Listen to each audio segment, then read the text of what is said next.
어떤 주인이 하인에게 시장에 가서 가장 맛있는 음식을 사오라고 했더니 하인은 혀 요리를 사왔습니다.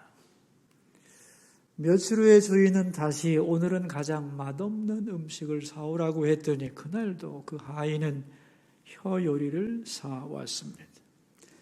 이상하게 생각한 주인은 질문을 했습니다. 너는 왜 가장 맛있는 것을 사오라고 해도 혀 요리를 가져오고 가장 맛없는 음식을 사오라 해도 혀 요리를 가져왔느냐?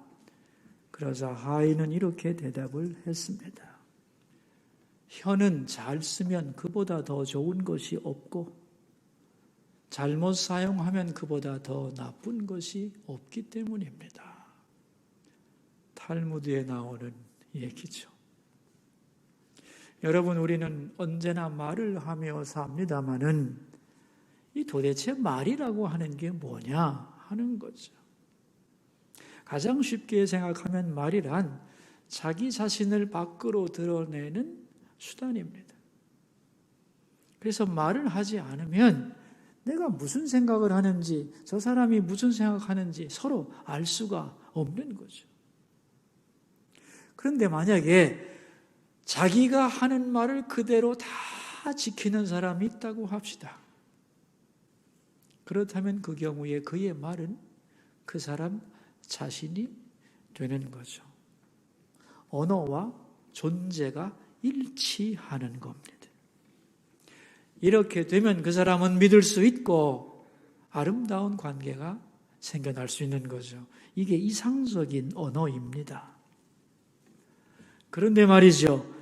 마음 깊은 곳에는 숨기고 싶은 게 있는데 이걸 그대로 다 표현하면 다른 사람들이 나를 나쁘다고 볼 거 아닙니까? 그래서 자기 마음과는 다른 말을 하기 시작합니다. 언어와 존재의 갈등이죠. 이 거짓말의 시작입니다. 그런 과정에서 양심은 가책을 받고 힘들어지죠.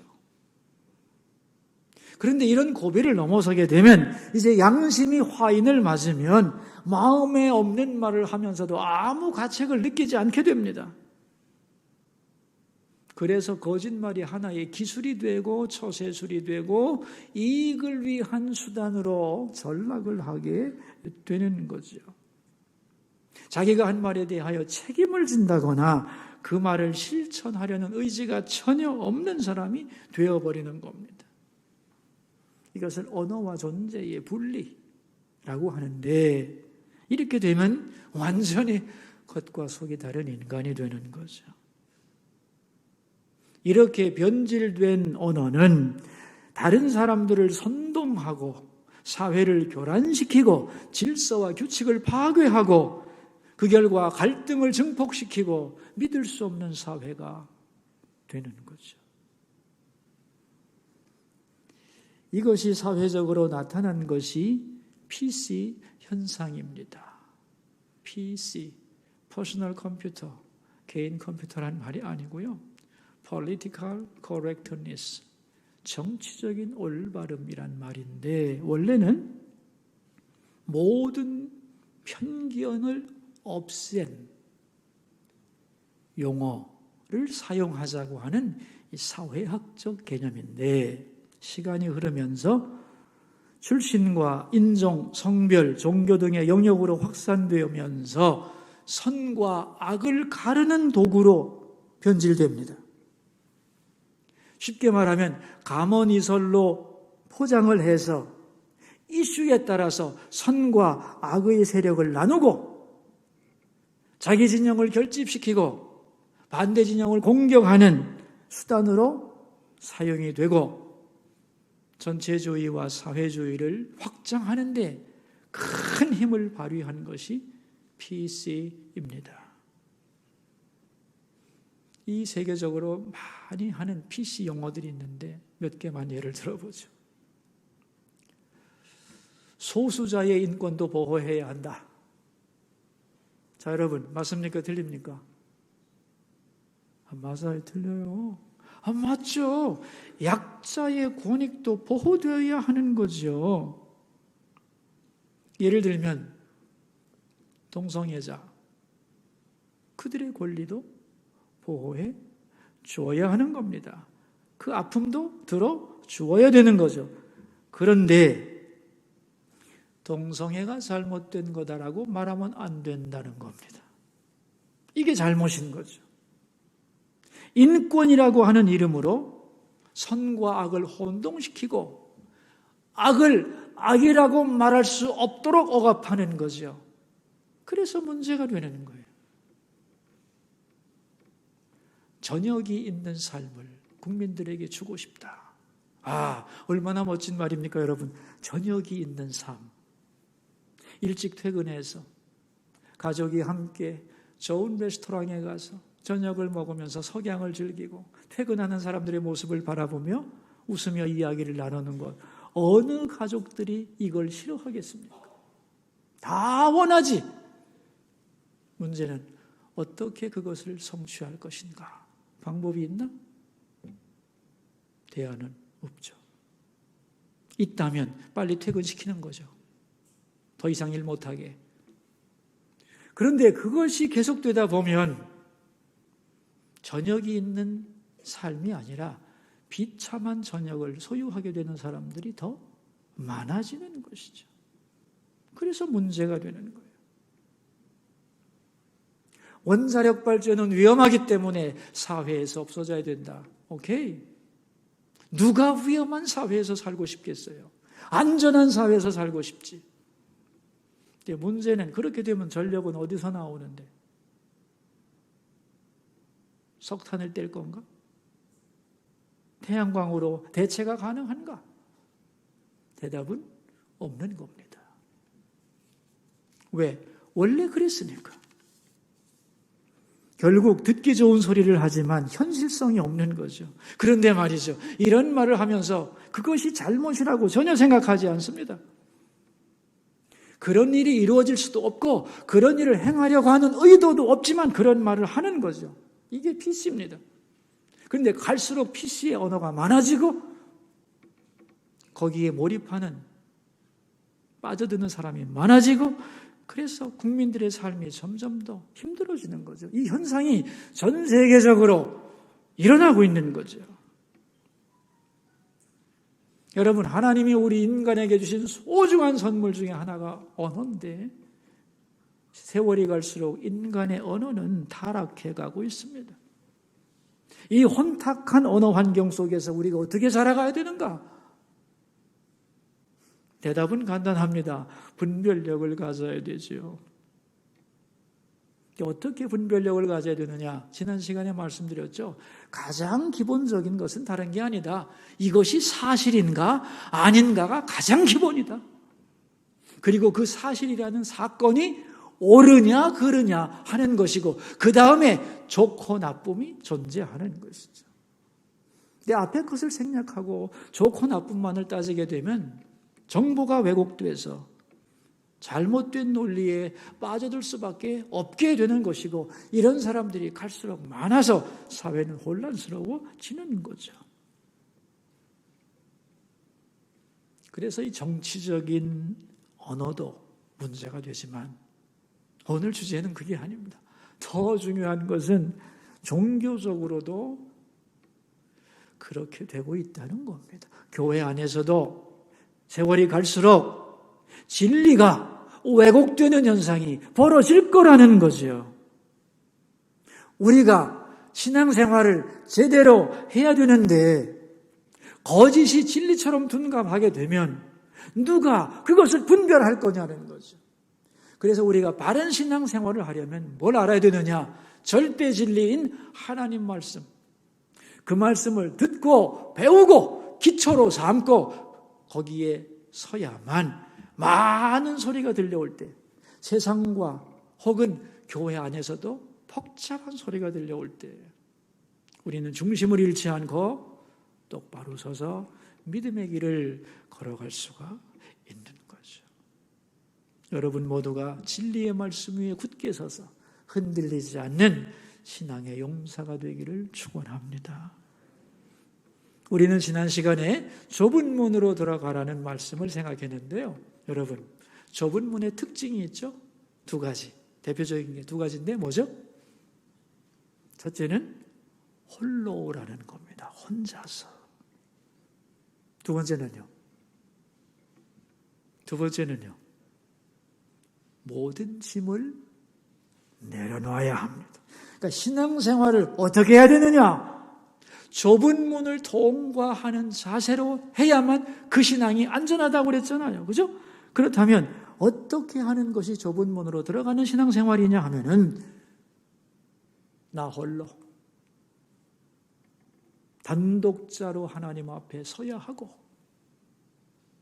그 다음에는 내 인생의 모든 계급장,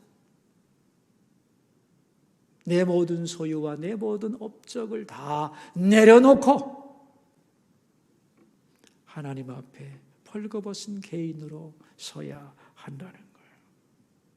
빈손 들고 앞에 가 십자가를 붙드네.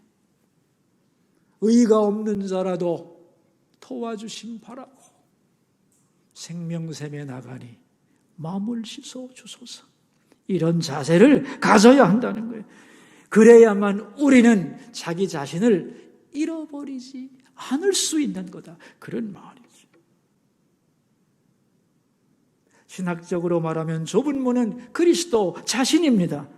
다시 말하면 십자가를 붙드는 것이고 영생중심적으로 살아가는 거지요. 그래서 이 좁은 문을 압축하여 결론적으로 말한다면은 자기의 의로움을 다 내려놓고 하나님의 은혜가 아니면 나는 아무것도 아닙니다. 이 고백이 분명한 삶. 이런 자세로 하나님 앞에 서기를 날마다 몸부림칠 때 이것이 우리가 하나님 앞에 가져야 될 자세이고 그럴 때 하나님의 은혜를 주셔서 그 좁은 길을 걸어가게 해주신다. 이것이 지난 시간의 말씀이었습니다. 자, 그렇다면 이제 좁은 문을 은혜로 통과했습니다. 이제는 좁은 길을 걸어가야 하는데 좁은 길을 걸어가면서 반드시 극복해야 될 것이 있다. 그게 오늘 본문의 주제예요. 두 가지 문제를 해결해야 되는데 하나는 뭐냐 하면은 좁은 길을 안내하는 영적 지도자. 그 영적 지도자에게 속으면 안 된다는 거. 또 하나는 좁은 길을 걸어가면서 외로운 길이다 보니까 자기 스스로 속을 수도 있습니다. 그래서 자기 자신에게 속지 말아야 된다는 거예요. 다시 말하면 이 좁은 길을 걸어가면서 남에게도 속지 말고 자신에게도 속지 마라. 근데 그 남의 대표가 뭐냐 하면은 영적 지도자예요. 우리의 신앙을 내 혼자 해나갈 수 없잖아요. 인도함을 받아야 되는데 영적 지도자가 다 좋은 지도자만 있으면 얼마나 좋겠습니까?만은 아니라는 거예요. 나쁜 거짓 지도자도 있다는 겁니다. 그래서 그것을 어떻게 분별해야 되느냐? 예수님이 친히 말씀하시는 거죠. 분별력을 길러야 된다. 자, 그게 15절 말씀인데 우리 같이 한번 읽어보도록 하겠습니다. 거짓 선지자들을 삼가라. 양의 옷을 입고 너희에게 나오나 속에는 노략질하는 일이라 그랬어요. 겉과 속이 다르다는 거죠. 겉으로는 양과 같아. 근데 속에는 노략질하는 영혼의 독소를 가지고 있는 지도자도 많이 있는 거다. 그러니 구별을 해야 되겠죠? 16절입니다. 16절 같이 읽읍시다.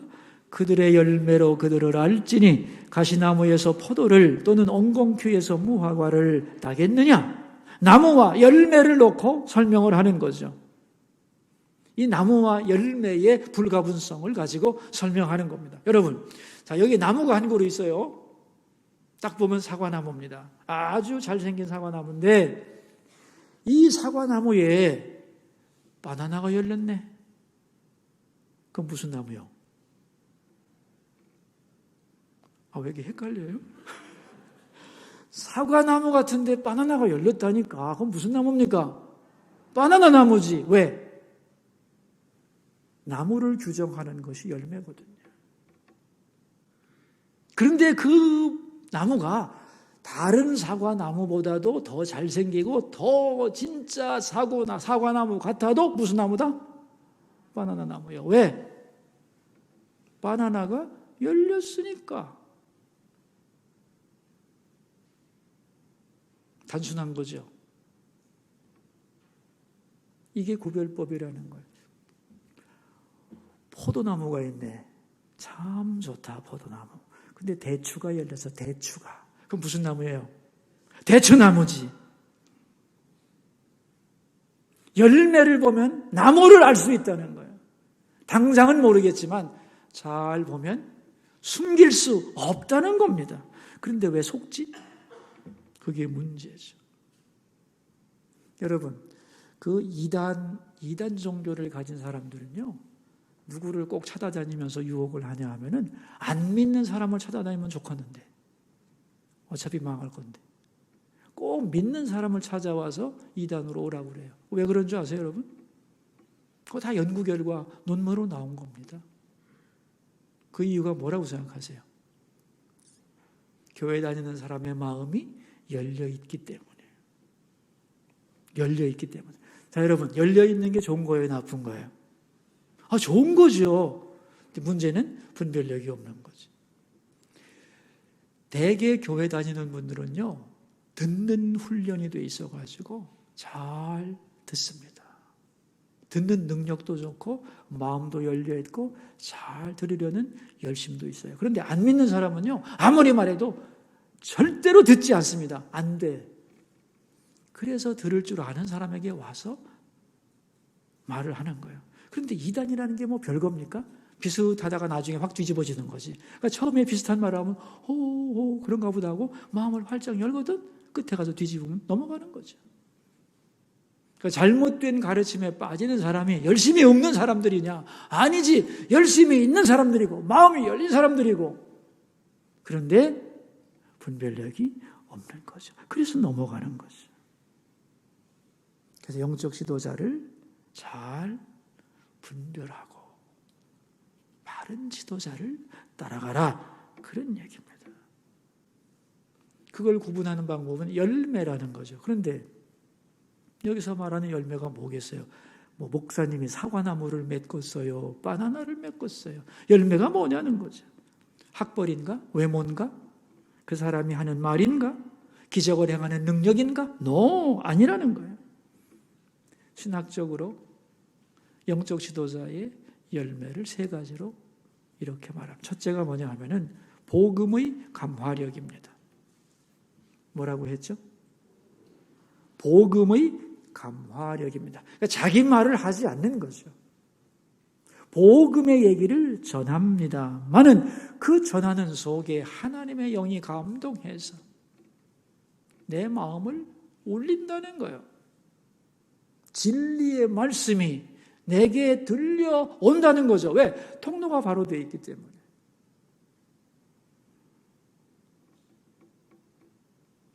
하나님이 저분을 통하여 나에게 말씀하신다 하는 그 느낌을 받는 거죠. 그래서 이 좁은 길의 의미를 말하자면 좁은 길을 걸어갈 힘을 공급해 주는 겁니다. 계속 걸어갈 수 있도록. 낙심하면 영혼의 위로와 새 힘을 주고 그래서 다시 일어날 수 있도록 도와주고 잘못된 길로 가면 아니라고 책망하고 왜? 영혼을 사랑하니까. 억압하거나 윽박지르지 아니하고 진리를 전하며 그 진리 가운데 자유를 얻게 하고 하나님의 사랑 안에서 다시 일어나게 하는 복음의 감화력이 있느냐 하는 게 그게 첫 번째 열매입니다. 두 번째는 말만 잘하면 안 되는 거예요. 두 번째는 인격의 성숙과 변화입니다. 뭐라고 했죠? 인격의 성숙과 변화. 말만 하는 것이 아니라 그 인격을 믿을 수 있느냐는 거예요. 그 인격에서 나온 말이냐는 거예요. 진실하냐는 거죠. 세월을 놓고 볼 때 한결같으냐는 거예요. 또한 변화되고 있느냐는 거예요.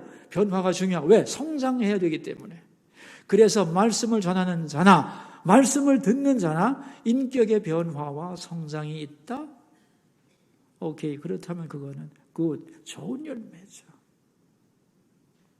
마지막 세 번째가 뭐냐? 말씀에 대한 순종입니다. 왜냐하면 전하고 그 말과 자기가 분리되면 무슨 소용이 있겠어요? 먹으라고 음식 만들어 놓고 자기는 안 먹어. 그걸 어떻게 믿겠어요, 그걸? 그죠? 전하는 자로서 서지만 그 말씀을 가장 먼저 잘 지키려고 모범을 보이느냐는 거예요. 좁은 문 들어가기를 힘쓰고 좁은 길로 걸어가려고 애를 쓰고 있는가? 그게 분명하다면 열매라는 겁니다. 자, 여러분, 우리가 오해하면 안 되는 것은 구원은 행위로 받는 것이 아니죠. 맞죠? 행위로 구원받는 거 아니에요. 믿음으로 구원받는 거예요. 그런데 우리의 믿음이 제대로 되면 우리의 행위가 변할까요? 안 변할까요? 변해요? 안 변해요? 변합니다. 그래서 행위는 구원의 근거가 아니고 온전한 믿음인가 아닌가를 측정하는 바로미터가 되는 거예요. 다시 말하면 나는 믿어요라고 말은 하는데 행동은 없네. 그러면 이것만 믿는 거지. 그걸 믿음주의라고 말하는 거예요. 율법주의도 부서져야 하고 믿음주의도 부서져야 되는 거예요. 그죠? 진정으로 믿었으면 이제 그 믿은 바 내용을 행동으로 옮기게 되어 있는 거예요. 그래서 사람의 행동을 분석하면 딱 나옵니다. 믿는 것을 행하게 되어 있어요. 그래요, 안 그래요? 내가 뭔가 믿으면 거기에 따라서 행동할 거 아니에요. 그리고 믿는 만큼만 변하는 거예요. 그래서 우리는 믿음으로 구원받지 않지만 행동을 통하여 그 믿음이 진짜인지 가짜인지를 분별할 수 있다는 겁니다. 그러므로 아무리 겉으로 화려한 것에 속지 말고 그 열매를 보고 행위를 보면서 저 말씀이 진짜구나 하는 것을 분별을 하라는 거예요. 그렇게 되면 잘못된 지도자에 잠깐은 속을 수 있어도 자기 영혼의 파멸당할 만큼 끌려가지는 않게 되는 거예요. 왜? 드러나게 되어 있기 때문에. 자, 이제 남에게 속는 문제를 다루고 있는데 두 번째는 나 스스로에게 속는 문제도 보통 큰 문제가 아닙니다. 그죠? 자, 스스로 속는 사람의 모습이 오늘 본문에 나오는데 21절, 같이 21절 읽어볼까요? 나더러 주여 주여 하는 자마다 천국에 들어갈 것이 아니요 다만 하늘에 계신 내 아버지의 뜻대로 행하는 자라야 들어가리라 그랬어요. 주여 주여 하고 이름을 불렀다는 거예요. 기도도 하고 찬송도 하고 성경도 읽었겠지. 뭔가 주의 이름을 불렀어요. 그런데 이름만 부른 게 아니에요. 22절에 보면 능력도 행했습니다. 22절이죠.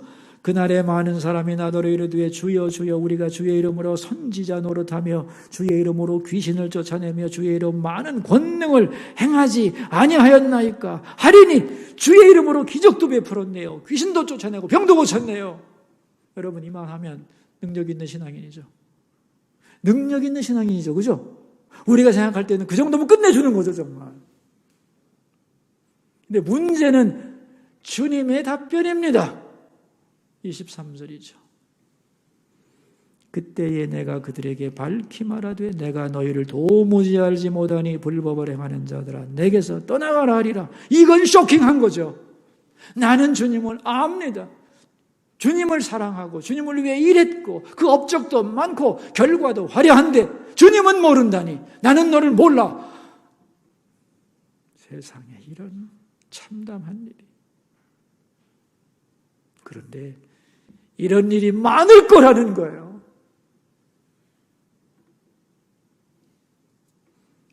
그럼 왜 이 사람들은 주의 이름을 부르면서도 주님으로부터 버림을 당했느냐 하는 거죠. 여기 중요한 단서가 나오죠. 불법을 행하는 자들아. 불법을 행한다는 거예요. 하나님의 말씀을 따르지 않고 불법, 하나님의 말씀이 아닌 다른 걸 따라간 거예요. 그죠? 여기서 말하는 불법이라 쉽게 말하면 자기의 영광을 추구한 겁니다.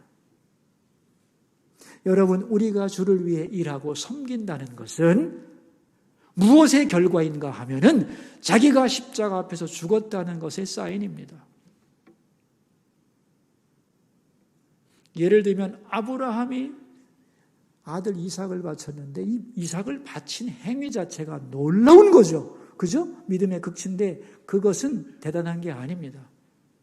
그보다 더 중요한 것은 하나님 앞에 아브라함이 죽은 거죠. 그 결과가 그 행위로 나타나는 거라는 거예요. 근데 자기 죽음이 없어요. 자기를 위하여, 자기를 드러내기 위하여, 소위 말하는 자기 영광을 위하여 하나님의 영광을 이용한 거죠.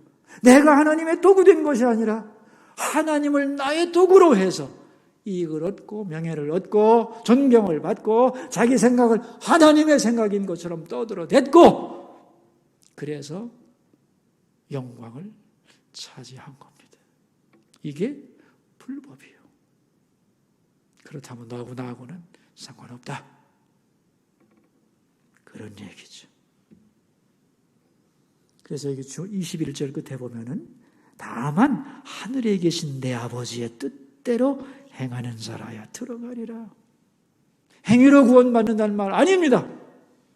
아버지의 뜻, 하나님의 말씀을 알려고 하고 들으려고 하고 순종하려고 하고 그 열매가 있어야만 진짜라는 거예요. 우리가 정말로 혼동하면 안 되는 것은 여러분, 내가 선한 일을 많이 했다고 그게 주님의 일이 되는가? 또한 더 강하게 말한다면 교회에서 하는 일이라고 다 주의 일인가? 아닐 수도 있는 겁니다. 목적이 주님이 아니라면 교회에서 해도 주님의 일이 아니에요. 그래서 이런 일이 벌어질 수 있는 겁니다. 주님, 저는 주님을 사모하고 사랑하고 주님을 위해 열심히 일했는데요. 여기에 대하여 주님은 그래? 네가 정말 나를 위해 일했느냐? 너 자신을 위해 일하지 않았느냐? 너 자신을 내려놓고 성령의 인도를 따라서 하나님의 영광을 위해 일했느냐? 아니면 인간적인 열심 가지고 자신을 드러내면서 네가 영광 받기를 원했느냐? 어느 거야?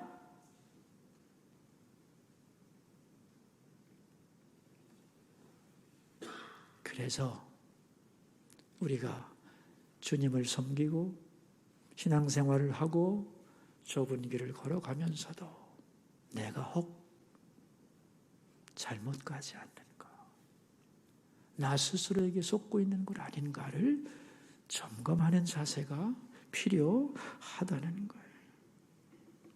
나는 오래 믿었는데 난 다 완성되었거든. 더 이상의 필요 없고 나 회개할 필요도 없고. 다른 사람들의 인정을 하나님의 인정으로 착각하면 안 됩니다. 만민이 박수치면 뭐 할 거예요?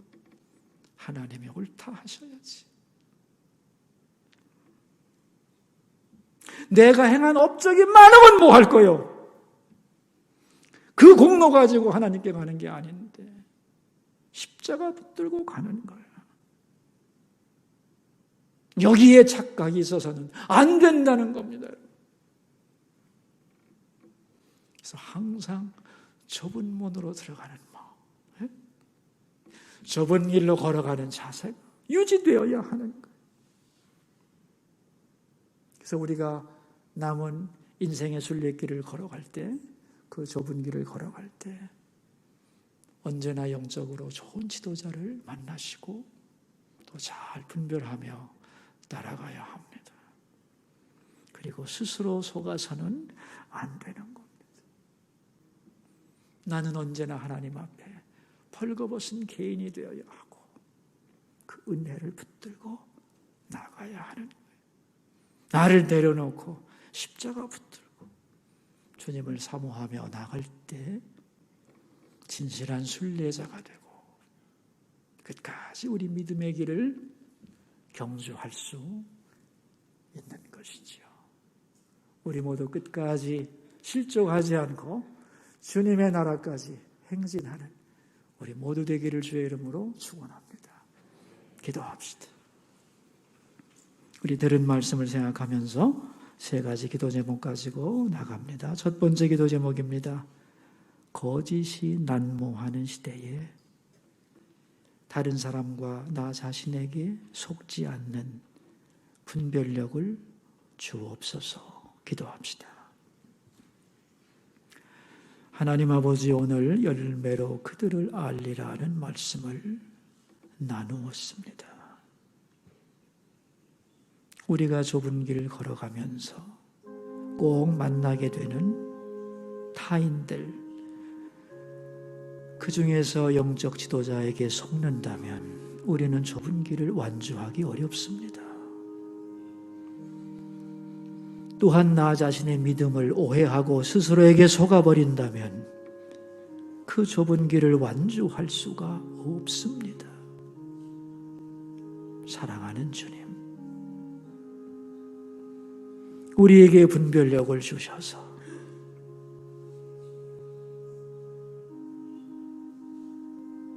좋은 지도자를 선택하게 하시고 또 자신을 하나님 앞에서 잘 점검하면서 내가 좁은 길을 바로 걷고 있는가, 그것을 늘 질문하면서 걸어가는 순례자들이 다 되게 해 주옵소서.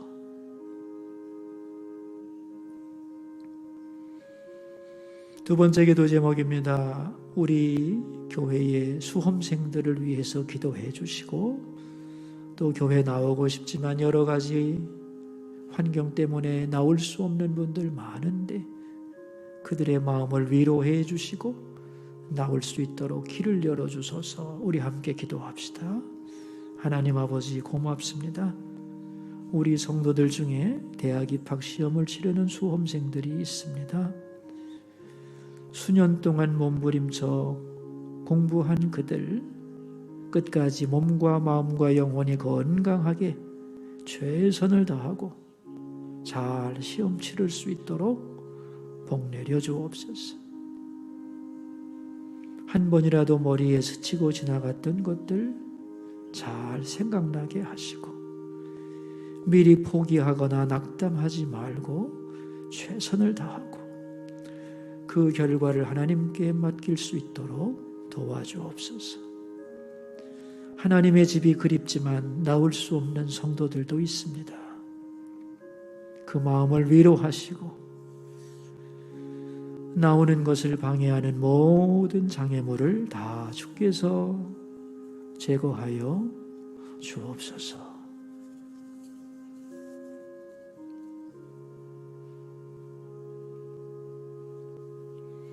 좁은 문을 지나 좁은 길을 걸어갈 때 반드시 겪어야 하는 두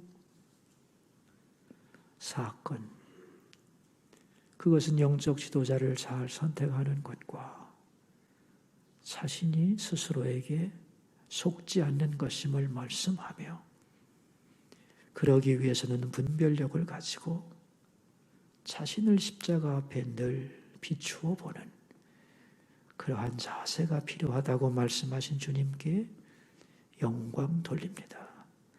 주님, 나의 소유로 구원받는 것이 아니며 사람의 인정으로 하나님 앞에 칭찬받는 것이 아니라는 것을 알게 하여 주옵소서.